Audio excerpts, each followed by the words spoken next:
అందరికీ నమస్కారం. వేదిక్ శ్లోకాస్ మీకు స్వాగతం పలుకుతున్నది. Mahabharatam part 6 continuation. అలా వచ్చిన శంతనుణ్ణి చూసి దాసరాజు ఆలోచించాడు. తనకు తానుగా వచ్చిన ఈ సదవకాశాన్ని వినియోగించుకోవాలనుకున్నాడు. మనసు దురాశకు లోబడింది. అవకాశం జారిపోయినా, అదృష్టం తీరిపోయినా తిరిగి రావనుకున్నాడు. మహారాజా, సత్యవతిని మీరు భార్యగా పొందాలంటే నాదొక చిన్న షరతు. ఏమిటది దాసరాజా అని అడిగారు. సత్యవతికి మీకు పుట్టిన పిల్లలకే మీ రాజ్యపు సింహాసన వారసత్వం దక్కాలి. సత్యవతి సంతానమే మీ రాజ్యాన్ని పరిపాలించాలి. ఇందుకు మీకు అంగీకారం అయితే సత్యవతి మీ సొంతం అవుతుంది అని అన్నారు దాసరాజు. శంతనుడు దాసరాజు కోరిక వినగానే మారు మాట్లాడకుండా లేచి వచ్చాడు. మహావీరుడు, ధర్మమూర్తి అయిన దేవవ్రతునికి అన్యాయం చేయడం తండ్రిగా తనకు తగని పని. దేవవ్రతుడంటే మహావీరుణ్ణి చేతిలో ఈ హస్తినాపురం సుభిక్షంగా ఉంటుంది. ఇప్పటికే యువరాజుగా అందరి అభిమానాలను అందుకున్నాడు. ఈ మహా సామ్రాజ్యానికి దేవవ్రతుడే రాజు కావాలి అని ఈ విధంగా ఆలోచించుకుంటూ శంతనుడు అంతఃపురం చేరుకున్నాడు. కానీ సత్యవతి రూపం శంతనుడి గుండెలో అలాగే నిలిచిపోయింది. కళ్ళు మూసినా తెరిచినా సత్యవతి రూపమే కనపడుతూ శంతనుడిని పిచ్చివాణ్ణి నిద్రా భోజనాలకు వేటకు వెళ్ళడం మానుకున్నాడు. నిద్రా భోజనాలకు దూరమయ్యాడు. కొలువు కుటానికి వచ్చినా ఎప్పుడూ పరధ్యానంలోనే ఉంటున్నాడు. శంతనుడి ప్రవర్తనలోని మార్పును చూచి మంత్రులందరూ తికమకబడ్డారు. కారణం తెలియక చేతులు వత్తుకున్నారు. చివరికి దేవవ్రతునికి తెలియపరచకుండా ఊరుకోలేకపోయారు.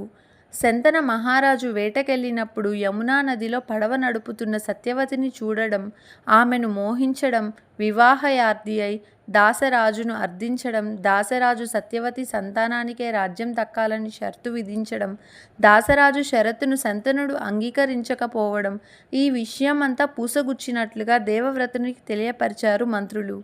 తండ్రి మనోవేదనకు తానే కారణమని, తండ్రి సుఖాలకు తానే అడ్డంకి అయ్యాడని దేవవ్రతుడు బాధపడ్డాడు. ఆ రాత్రంతా నిద్ర లేకుండానే గడిపాడు దేవవ్రతుడు. ఎలాగైనా దాసరాజు పుత్రిని తండ్రి వద్దకు చేర్చాలనుకున్నాడు. అంతలోనే తెల్లవారిపోయింది. ఇప్పుడు మనం భీష్మ ప్రతిజ్ఞ గురించి తెలుసుకుందాం.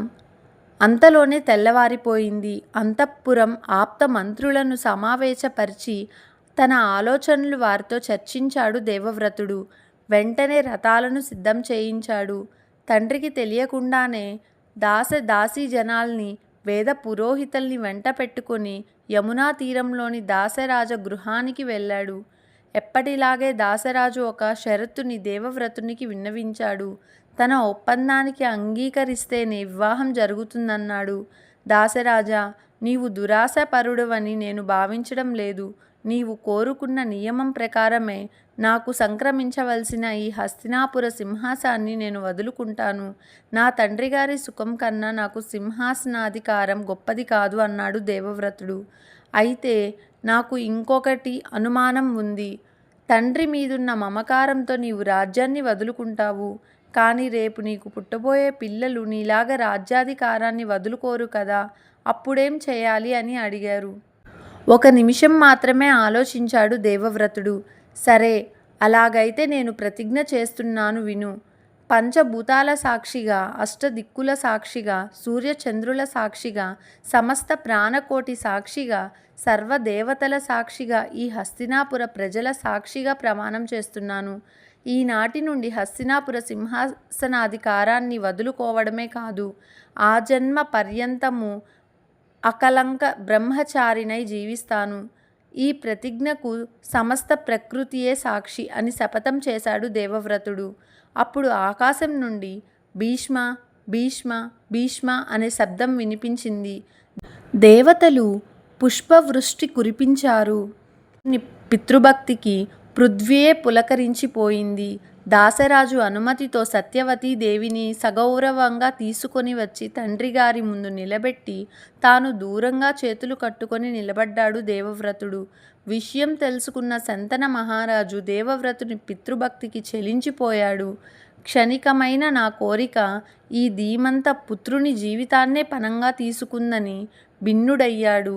కన్నీళ్లతో దేవవ్రతుని గాఢంగా, అతి గాఢంగా కౌగిలించుకున్నాడు. అలా పితృభక్తికి దేవవ్రతుడు ఉదాహరణగా మారిపోయాడు. మరిన్ని వీడియోస్ కోసం మన ఛానల్ను సబ్స్క్రైబ్ చేసుకోండి కదా.